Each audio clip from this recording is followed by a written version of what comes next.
चलो, responsibility towards community और society और पब्लिक इन जनरल।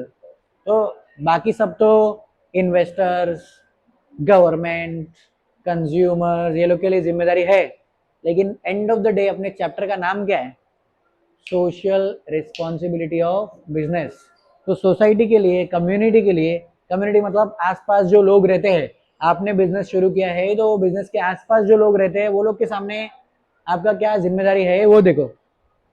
तो बिजनेस का टोटल सोसाइटी के लिए 8 जिम्मेदारी है। नंबर 8 कौन सा है? नंबर 8 कौन सा? Employment generation. Business should provide large employment opportunities for all sections of the society. It can be done through expansion and diversification programs. Such effort will help to solve the problem of unemployment, poverty in society. सबसे जरूरी जिम्मेदारी number 8, business को employment provide करना चाहिए। कैसे होगा? Expansion, diversification, business बढ़ाओ या तो नए नए प्रोडक्ट बनाओ। जितना ज़्यादा बिजनेस बढ़ेगा उतना ज़्यादा लोगों को जॉब्स मिलेगा। जितना ज़्यादा जॉब मिलेगा देश से पॉवर्टी खत्म हो जाएगा। पॉवर्टी मतलब गरीबी, गरीबी खत्म हो जाएगा। चलो, प्रिवेंट कंजेस्शंस बंद करो। The business should avoid congestion of business in cities by spreading industries in different places or locations. Industry should be preferably located in industrial zones only. It will avoid adverse effect on residential areas. दूसरा जिम्मेदारी, दूसरा मतलब सातवां जिम्मेदारी ये लोग का क्या है कि आप क्या करो? कंजेशन का जो प्रॉब्लम है उसको थोड़ा सॉल्व करो। कंजेशन का प्रॉब्लम मतलब क्या? जहां पे भी इंडस्ट्री होता है सब लोग उधर ही आ जाते हैं। पॉपुलेशन अचानक से वहां पे बढ़ जाता है। जहां पे इंडस्ट्री होती है वहां पे सब लोग एक के बाद एक सब जगह पे इंडस्ट्रीज ही बनना शुरू हो जाते हैं। और इसके लिए बिजनेस वालों की जिम्मेदारी है आप उधर ही इंडस्ट्री बनाओ जो इंडस्ट्रियल एरिया है वहां पे। रेसिडेंशियल एरिया में इंडस्ट्री बनाने का नहीं। रेसिडेंशियल एरिया मतलब जहाँ पे रहने की जगह है। रहने की जगह पे अगर इंडस्ट्री बनाएंगे तो ना लोग शांति से रह पाएंगे ना शांति से काम कर पाएंगे। काम कर पाएंगे, रहने देंगे नहीं, ना रह पाएंगे ना रहने देंगे। ना खुद से रह पाएंगे ना काम कर पाएंगे। बिजनेस भी ढंग से नहीं चलेगा, पब्लिक सुकून से रह भी नहीं पाएंगे। क्या मतलब है?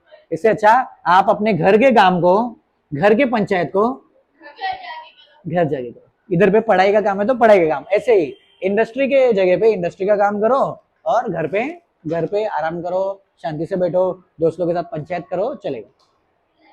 Next, number 6, financial assistance. कौन सा assistance? Financial assistance. The society expects donations. क्या एक्सपेक्ट करते हैं? Donation and financial assistance for various social causes such as eradication of, अरे बुक में देख के बताओ, eradication of poverty, eradication of illiteracy, etc. They expect business organizations to provide financial assistance to various awareness programs such as anti-drug campaigns, such as anti-noise pollution campaigns, etc.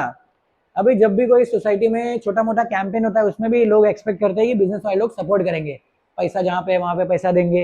Religious organisation में, religious campaign में भी, गणपति के time पे भी सब लोग जाते हैं, बोलते लाओ लाओ आओ पैसा दो, हमारे इधर पे मंडप बैठने वाला है, फटाफट डोनेशन दो।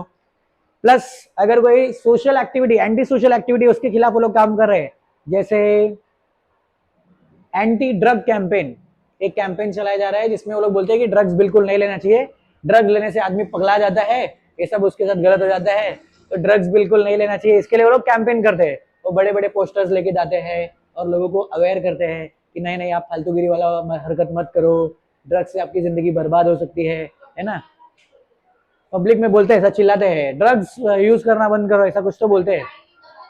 तो वो लोग, हाँ होता है, दिख रहा है मेरे को, सप्लाई होता है तो फिर भी वो लोग, कुछ कुछ ग्रुप्स होते हैं, एनजीओ लोग, वो लोग शॉर्ट फिल्म वगैरह बनाते हैं और उससे दिखाते हैं कि देखो देखो ड्रग लेके इंसान कैसा बन जाता है, वो सब वो लोग बताते हैं। तो इसका हेल्प कौन करना चाहिए? बिजनेस वाले लोग को हेल्प करना चाहिए ताकि ये सब कैंपेन में लोग सपोर्ट कर सके। Next, protest against anti social activities. जो भी एंटी सोशल एक्टिविटी है जिससे समाज का बुरा होता है, ये सब जो समाज में एक्सेप्टेबल नहीं है, ये सब एक्टिविटीज कभी भी बंद करने के लिए बिजनेस को हेल्प करना चाहिए. Business organization should not participate in anti-social activities. It will adversely affect the society. No financial help should be provided for that. Smuggling, association with underworld people, bribing government people should be avoided. को कभी भी कोई भी समाज के खिलाफ जाके, इसके खिलाफ जाके, समाज के खिलाफ जाके कोई भी एक्टिविटी करना नहीं चाहिए. ऐसी एक्टिविटी कीजिए आप बिजनेस होने के नाते कि आप समाज को आगे बढ़ाओ, समाज में लोग पीछे जाए ऐसा नहीं, सीधा बैठ, ऐसा हरकत कीजिए. कोई भी ऐसा काम नहीं करना चाहिए जिससे समाज में लोगों का लाइफ खराब हो. स्मगलिंग का एक्टिविटी नहीं करना चाहिए. फिर उसके बाद अंडरवर्ल्ड के लोगों के साथ में उठना बैठना नहीं होना चाहिए, वो लोग को फंडिंग नहीं देना चाहिए. फिर उसके बाद गवर्नमेंट के साथ में वो गवर्नमेंट को रिश्वत वगैरह नहीं देना चाहिए. ये सब एंटी सोशल एक्टिविटीज है, हर एक बिजनेस को दूर रहना चाहिए. चलो 14 पॉइंट फिर से. Development of backward regions. The society requires that the business organisation should be started in backward areas. Backward areas जहाँ पे डेवलपमेंट नहीं हुआ है, सोसाइटी क्या चाहती है कि वहाँ पे डेवलपमेंट होना चाहिए. कैसे होगा? This will create employment opportunities and increase the purchasing power. कौन सा power? Purchasing power among the rural people, thereby helping backward regions to develop.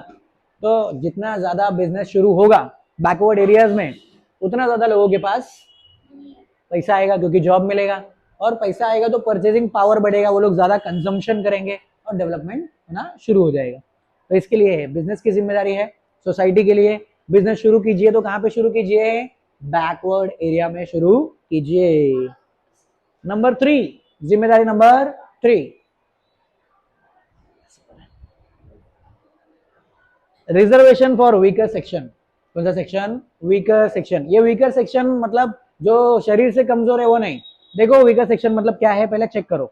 The organisation is expected to reserve certain positions in their establishment for economically weaker section of the society to lift up the economically weaker section of the society.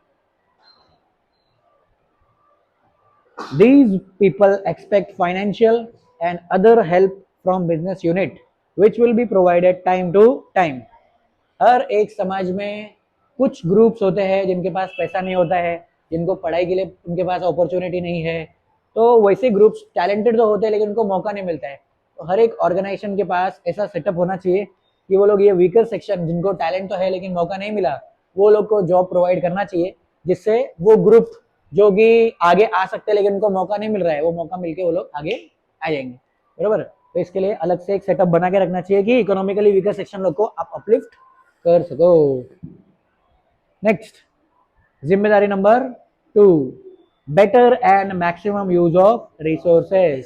Society ऐसी जगह है जहां से business को resource मिलता है. कौन सा रिसोर्स मिलता है?